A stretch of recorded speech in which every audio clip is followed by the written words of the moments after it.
নমস্কার, কেমন আছো সবাই? আশা করি সবাই ভালো আছো। আমার নতুন একটি ব্লগে সবাইকে স্বাগত। আজ হচ্ছে বুধবার আর এখন ঘড়িতে বাজে হলো 8:30।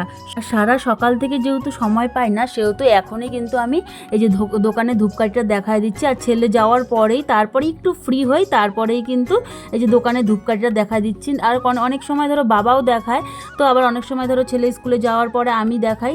আর আজ সকাল 8টার থেকে এমন মুষলধারের বৃষ্টি, তোমাদেরকে কি বলবো। সকালবেলা যখন ঘুম থেকে উঠছি তখনই মেঘলা আকাশ ছিল, তখন বৃষ্টি হয় নাই, কিন্তু যে 8টা বাজে তখন থেকে কিন্তু মুষলধারের বৃষ্টি। তো বৃষ্টি হয়েই যাচ্ছে, থামার কোনো দেখো সম্ভাবনাই নাই। এখন প্রায় ঘড়িতে বাজে 9:45 মতো। তো সেই মুষলধারের বৃষ্টি হয়ে যাচ্ছে। আজকে ছাড়বে কি না তার কোনো কিন্তু ঠিক নাই। এই যে বরমশাই চলে আসছে ছেলেকে স্কুল দিয়ে আর বাজার নিয়ে। তো দেখছো এই যে রেনকোট পরে একদম ভিজে চপচপা হয়ে আসছে, আর ছেলের রেনকোটটা নিয়ে আসছে, ও রেনকোট পরে গেছিলো। এরপর বর তো চা খায় চলে গেছে। এবার আমার সকালের খাবার চিন্তা, কি বর কি খাবে। সেদ্ধ ভাত কিন্তু হয়েছে, কিন্তু ওটা কিন্তু ও খাবে না। এরপর এই যে দেখো আমার ঘরের মধ্যে না 1.5 প্যাকেটের মতো দুধ ছিল, তো ভাবলাম দুধটাকে দিয়ে আজকে একটু পায়েস করা যাক। তো এই যে দেখো দুধটা জাল বসায় দিছি, আর এদিকে আমি হলো চালটাকে ঘি দিয়ে মাখায় নিচ্ছি। আর ঘি দিয়ে চালটা মাখায় নিলে না চালটা কিন্তু ছাড়ার সময় দলা দলাটা টাইপের হয় না, আর পায়েসটাও কিন্তু ভালো হয়। আর এরপরে এই যে দেখো আমি হলো দুধটা যে নাড়বো, হাতাটা না আমি একদম ছোট নিছি, ভাবছি অল্প দুধ যে গরমটা লাগবে না। তো এত ছোট হাতা নিছি, আমার হাতে খুবই গরম লাগতেছে, ভালো করে না আমি নাড়তেই পারতেছি না। তারপরে দেখো এই যে হয়ে গেছে আমার এবার পায়েসটা। এর মধ্যে কিন্তু একটু কিশমিশ আর একটু কাজু বাদাম যেহেতু ঘরেই ছিল, তো তারপরে দিচ্ছি। আর এখন হলো বরের খাবারটা রেডি করছি। আর বাবা কিন্তু সকালে খাওয়া দাওয়া করে চলে গেছে দোকানে, আর বর আজকে ধরো বাড়িতেই সকালের খাবারটা খাইতে আসবে, যেহেতু খাইয়ে দেয় না, একটু মার্কেটে কাজ আছে তো সেটাই করতে যাবে।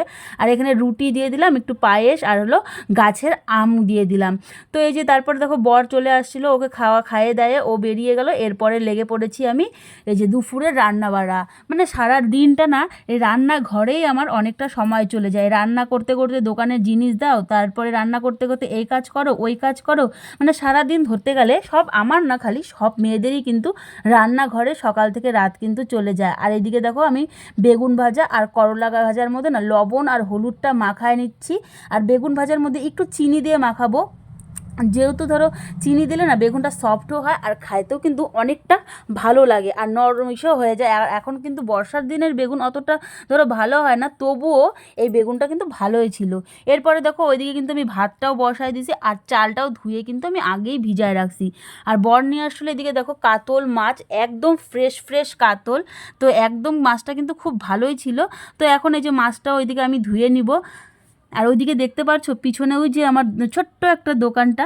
তো এই যে দেখো এদিকে মাছটা ধুয়ে নিচ্ছে। আর এই যে আগে বাটিতে না আমি তেলটা সরায় রাখলাম, তেলটা করব না। মাছ আনবে বরমশাই, তেল আনবে না তাই বলে কি হয়, তার মধ্যে তো কাতল মাছের তেল বলে কথা।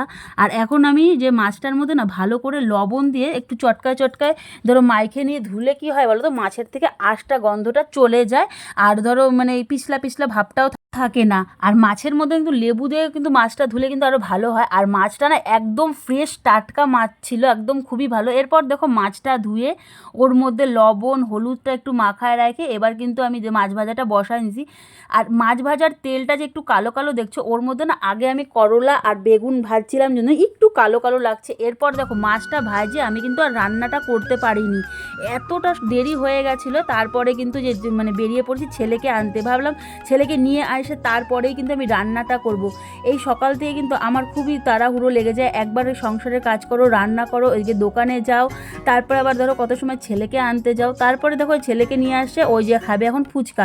স্কুলের গেটের সামনেও কিন্তু ফুচকা খাইছিল, অনেকটা ভিড় হয়ে গেছিলো, ভালো করে খাইতে পারতেছিল না। এর জন্য বললাম যে চল আমাদের মোড়টার ওখানে চল, ওখানেই ফুচকা খাবি। তো ওখানে এসে এবার খাইলো হলো চাটনি ফুচকা, চাটনি দিয়ে ফুচকা খাইলো, আর ওখানে খাইছিল কিন্তু জল ফুচকা। তারপরে এরপরে দেখো বাড়িতে আইসে তারা হুড়া করে যে রান্নাটা বসায় দিছি। আর বাবারও কিন্তু খিদা পায়ে গেছে, বাবা বারবার বলছে রান্না হয়েছে কি না। আর এদিকে দেখো মাছের ঝোলটা আমার কিন্তু প্রায় রেডি। এর মধ্যে আমি একটু জিরা আদা লঙ্কা পেঁয়াজ দিয়ে মশলাটা পেস্ট করে আলুটা ভাজে তারপরে ঝোলটা করলাম। আর নামানোর আগে একটু ধনেপাতা আর একটু গরম মশলা গুঁড়া দিয়ে মাছের ঝোলটা করলাম। আর মাছের ঝোলটাও কিন্তু খাইতে কিন্তু খুবই ভালো হয়েছিল, যেহেতু ফ্রেশ আর টাটকা মাছ ছিল। এরপরে দেখো খাওয়া দাওয়ার পরে, এটা হলো রাত্রেবেলার ভিডিও। ভিডিও, তারপরে কিন্তু আর কোনো ভিডিও করা হয়নি। আর একটু শরীরটা খুবই, সত্যি বলছি, খুবই ক্লান্ত ছিল। সারাদিন যেন দৌড়ঝাঁপ করা হয় তো খুবই ক্লান্ত থাকে। তারপরে যে রাত্রে যেহেতু আজকে ভাবলাম মাছের ঝোল, বেগুন ভাজা, করলা ভাজা সবই আছে, তাহলে রাত্রে কিন্তু আজকে আর কিন্তু মানে রুটিটা করব না, আজকে একটু ভাতই করব। তো হলো মাছের ঝোল দিয়ে রুটিটা কিন্তু তেমন ভালো লাগে না। তারপরে এই যে দেখো ভাতটা আমি বসায় দিচ্ছি, আর ভাতের মধ্যে কিন্তু একটা আলু সেদ্ধ দিয়ে নিলাম। যেহেতু ধরো খালি ভাত করতে হয় না, সেহেতু একটা আলু সেদ্ধ দিয়ে দিলাম। আর আলু সেদ্ধ দিলেও কিন্তু রাত্রে খাওয়াটা কিন্তু আরও বেশি ভালো হবে। তো তারপরে দেখো খাওয়া দাওয়া করে যে দেখো এই ভরা বর্ষার মধ্যে ঘরের মধ্যে কিন্তু রশি টাঙাতে বাধ্য হলাম। অনেক দিন ধরেই ভাবছিলাম যে ঘরটার মধ্যে একটু রশি টাঙাবো, তো সেরকম প্রয়োজন হচ্ছিল না। তো আজকে আর উপায় নাই, যেহেতু খুবই বর্ষা, আর কোনো নাইটি কিন্তু একদমই শুকায়নি, দেখো সবই কিন্তু ভিজা। তো শুধুমাত্র কেবল যে রাত্রে যে নাইটিগুলো পরি তো ওগুলাই মানে এখনও কেবল শুকনা আছে, আর সারাদিনের নাইটি কিন্তু সবই ভিজা। তো বাধ্য হয়ে যে ঘরের মধ্যে সবগুলো মেলে দিলাম। রাত্রে যেহেতু ধরো ফ্যান চালানো থাকে, সেহেতু সব জামা কাপড়গুলাই কিন্তু শুকায় যাবে। তো আর কোনো উপায় নেই। তো দেখো সারাটা ঘরের মধ্যে খালি কিন্তু জামা কাপড় আর জামা কাপড়, মানে জামা কাপড় দিয়ে ভরা, আর সবই কিন্তু ভিজা একদম।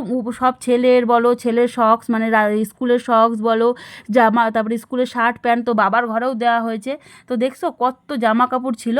তো এই যে দেখো ফাইনালি আমার জামা কাপড় মেলা শেষ, আর এখন ঘড়িতে বাজে কিন্তু 11:30টারও বেশি, আর আমি কিন্তু খুবই ক্লান্ত। তো তাহলে গুড নাইট, আজকের মতো ভিডিওটি এইটুকুই। দেখা হবে একটি অন্য ভিডিও নিয়ে। ততক্ষণ তোমরা ভালো থেকো, সুস্থ থেকো, আর হ্যাঁ, আমার চ্যানেলটি যদি সাবস্ক্রাইব না করো, সাবস্ক্রাইব করে দিয়ে আমার